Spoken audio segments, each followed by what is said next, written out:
NASA ආයතනය සත්‍ය වසන් කරනවද? විශ්වය පුදුමය දනවන සුළුය. ඒ පිළිබඳව සෙවීමට මිනිසා තුළ උපන් කුහුල මිනිසා ලොව පහළ වූ දා සිටම පැවතුණි.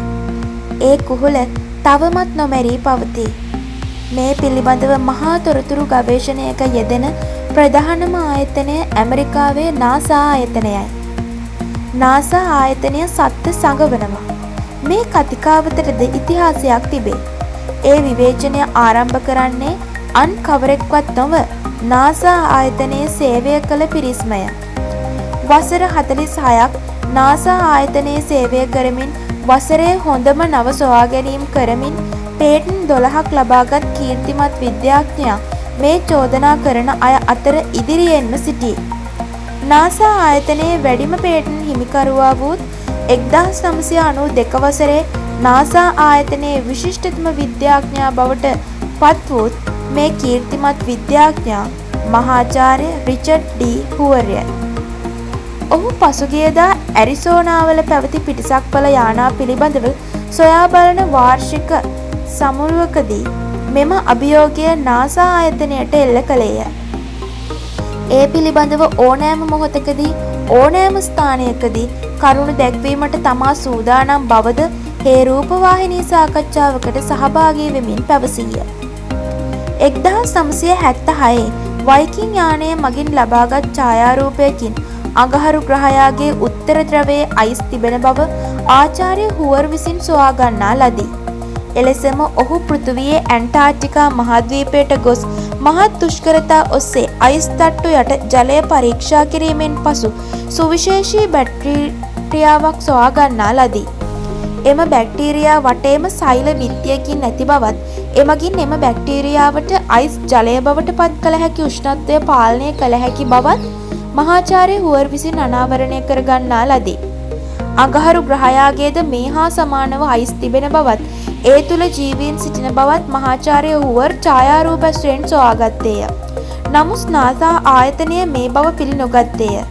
අනතුරුව අඟහරු පොසිල පරීක්ෂා කිරීමට ඔහුට ඉඩ නොදුන්නේය. නාසා ආයතනය අඟහරු ලෝකයේ ජීවන් තිබෙන බව වසන් කරන්නට වූයේය. 2004 ජනවාරි මාසයේදී නාසා මධ්‍යස්ථානය මගින් අඟහරු ග්‍රහයා වෙත යවුණු ඔපචෝනිටි රෝවර් යානයෙන් පෘථිවියේ ජීව පොසිල ශාකවලට සමාන ජීව ශාක පොසිලයක් සොයා ගන්නා ලදී. එහි ඡායාරූප ලබාගත් සැනින් එම රෝවර් යානාව ලවාම එම පොසිලය විනාශ කරමින් පැය කිහිපයකින් දූවිලි බවට පත් කරන්නට නාසා ආයතනයේ බලධාරීන් කටයුතු කර තිබූ බව මහාචාර්ය හුවර් පැවසුවේය. 1976 දී මහාචාර්ය ගිල්බර්ට් ලෙවින්ද අඟහරු ලෝකයේ ජීවය තිබෙන බවද සොයා ගන්නා ලදී. නාසා ආයතනයෙන් කළ පළමු මෙහෙයුමෙන් ප්‍රථම වතාවට අඟහරු ග්‍රහයා වෙත වයිකින් යානාවක් 1976 දී යවන ලදී. එමගින් අඟහරු ග්‍රහයාගෙන් ගෙනන ලද පස් සාම්පල සුප් එකක් බඳු ඝන කෘත්‍රිම මාධ්‍යයක් තුළට ඇතුළු කිරීමෙන් එම පස්වල ක්ෂුද්‍ර ජීවීන් සිටිනවාදයි පරීක්ෂා කරන්නට වූයේය. එහිදී පෝෂණ තත්ත්වය වැඩිවන්නට වූ බව පැහැදිලිවම දැක ගන්නට ලැබුණි. එයට හේතු වූයේ එම පස්වල ක්ෂුද්‍ර ජීවී කොටස් මුසුව තිබීමය. මහාචාර්ය ගිල්බර්ට් ලෙවින් කළ අනාවරණය නාසා ආයතනය බැහැර කළේය. 2013 වසරේදී නාසා ආයතනයෙන් රෝවර් යානය මගින් ලබාගත් අඟහරු ග්‍රහයාගේ ඡායාරූපයක ඇල්ගී තිබෙන බව දුටු මහාචාර්ය ගිල්බර්ට් ලෙවින් එම මතය ගැන නැවතත් හඬ අවදි කළේය. එදා මම අඟහරු ග්‍රහයාගේ පස් සාම්පල් තුල ජීවය මුසු වී තිබෙන බව ප්‍රකාශ කළත් එය වසන් කළා. අද ඔවුන් නිකුත් කළ ඡායාරූපයෙන් මෙම ඇල්ගී කොටස් තිබීමෙන් මගේ මතය තහවුරු වෙනවා. ඔහු කියා තිබුණි. ඇමරිකාවේ ඇති තොරතුරු දැනගැනීමේ අයිතිය යටතේ මහජනතාවට සත්‍ය දැනගැනීමේ ඇති අයිතිය වෙනුවෙන් නාසා ආයතනයට ගිල්බර්ට් ලෙවින් ලිපියක් ඉදිරිපත් කළේය. නාසා ආයතනයේ බලධාරීහු මුනිවත රැක්කහ. පිටසක්වල ජීවය පිළිබඳ තොරතුරු වසන් කිරීම සම්බන්ධව නාසා ආයතනයේ චෝදනා ලැබුවේ කලක සිටය. පිටසක්වල ජීවීන් පිළිබඳ තොරතුරු වසන් කිරීම ගැන පැන නැගුණු ලොකුම චෝදනාව 1947 දී පැන නගින්නේය. එය රොස්වෙල්ට් සිද්ධිය ලෙස ප්‍රකට වූයේය. 1947 ජුලි 8 වන දින දෙවන ලෝක සංග්‍රාමයේදී ජපානයට බෝම්බ දැමූ 509 වැනි හමුදා අනුකණ්ඩයේ සිටින ස්ථානයට නුදුරින් පියාඹන පිරිසි දෙකක් කඩා වැටුණු බවත්, ගුවන් හමුදා කඳවුර භාර මේජර් ජෙසී මාෂල් එහි ගොස් එය නිරීක්ෂණය කළ බවත්, එහි තමුන් කිසි දිනක නොදුටු දේ දුටු බවත් 30 වසරකට පසුව හෙළි කළේය. ජෙසී මාෂල්ගේ හෘද සාක්ෂිය වසර 30කට පසු අවදි වෙද්දී නාසා ආයතන නිරුත්තර විය. පෙන්ටගනය භාර ඉහළම බුද්ධි නිලධාරීවරයා වූ කර්නල් පිලිප් කෝර්ෂෝ 1947 මෙම රොස්වෙල් සිද්ධිය පිළිබඳව පරීක්ෂණ කිරීමට පත් කරන නිලධාරීවරයාය. 1994 දී හෙතෙම කළ හෙළිදරව්වෙන් වැදගත් තොරතුරු රැසක් අනාවරණය වන්නට වූයේය. ඇමරිකාව පිටසක්වල ජීවී තාක්ෂණය පසුගිය දශක 4 තුළදී ලබාගත්තා බව ඔහු අනාවරණය කළේය.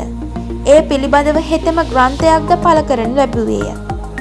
කීර්තිමත් ශ්‍රී ලාංකික තාරකා ජීව විද්‍යාඥයෙකු වන මහාචාර්ය චන්ද්‍රා වික්‍රමසිංහ පසුගිය වෙසක් දින ලන්ඩන් බෞද්ධ විහාරයේදී දේශනයක් කරමින් පවසා සිටියේ පිටසක්වල ජීවීන්ට තෙරුවන් ගුණ ගායනා කරන දිනය ළඟදීම උදා වන බවය. අරලගංවිල ටිකිරි බණ්ඩා මහතාගේ කුඹුරට කඩා වැටුණු උල්කාපාත කැබලිවල පිටසක්වල ජීවීන් සිටින බව සොයාගනු ලැබුවේ මහාචාර්ය වික්‍රමසිංහය. ඔහුද නාසා ආයතනයේ පිටසක්වල ජීවීන් පිළිබඳ තොරතුරු වසන් කිරීමට එරෙහිව අදහස් පළ කරන්නෙකි. මහාචාර්ය චන්ද්‍රන් වික්‍රමසිංහ මහාචාර්ය රිචඩ් ඩී හුවර් බැන්නපුන් සමගින් සම්බන්ධව සිටින ස්වාධීන තාරකා ජීව විද්‍යා ගවේෂකයෙකු වන කීර්ති වික්‍රමරත්න මේ පිළිබඳව අදහස් දක්වනු ලැබුවේය. නාසා ආයතනය සත්‍ය සැඟවීම පිළිබඳව මෙසේ හෙළිදරව් කරන්නේ එම ආයතනයේ සේවය කළ අයයි. මහාචාර්ය රිචඩ් ඩී හුවර් වසර 46ක් නාසා ආයතනයේ සේවය කළා. මහාචාර්ය ගිල්බර්ට් ලෙවින්ද එවැනි අයෙක්. පෙන්ටගනයේ ඉහළම බුද්ධි නිලධාරීවරයා වූ රොස්වෙල් තා පිටසක්වල ජීවීන් පිළිබඳ වැදගත්ම පරීක්ෂණ කළ බව කියන කර්නල් පිලිප් කෝෂෝ, ජෙසී මාෂල් ඇතුළු පිරිස කියන්නේ පිටසක්වල ජීවය පිළිබඳ තොරතුරු නාසා ආයතනය විසින් නවත්වන බවයි. මේ සැඟවීමේ හේතුව කුමක්ද? මේ යථාර්ථයට මේ තරම් බියවන්නට හේතුව කුමක්ද?